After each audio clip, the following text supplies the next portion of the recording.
اس امر کا اقرار کرتے ہوئے کہ تیرے احسانات کے وقت ترک معصیت کے علاوہ اور کوئی اطاعت از قبیل حمد و شکر نہ کر سکا، اور میں کسی حالت میں تیرے انعام و احسان سے خالی نہیں رہا، تو کیا اے میرے معبود یہ بدعمالیوں کا اقرار تیری بارگاہ میں میرے لیے سود مند ہو سکتا ہے؟ اور وہ برائیاں جو مجھ سے سرزد ہوئی ہیں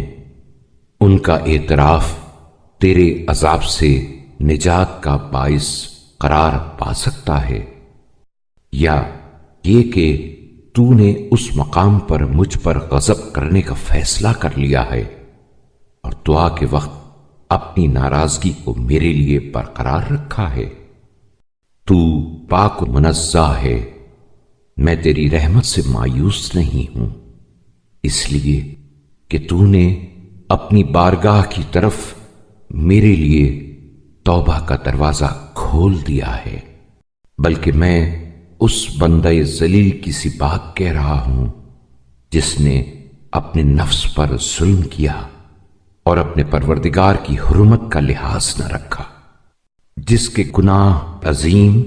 اور روز افزوں ہیں، جس کی زندگی کے دن گزر گئے اور گزرتے جا رہے ہیں، یہاں تک کہ جب اس نے دیکھا کہ مدت عمل تمام ہو گئی اور عمر اپنی آخری حد کو پہنچ گئی، اور یہ یقین ہو گیا کہ اب تیرے ہاں حاضر ہوئے بغیر کوئی چارہ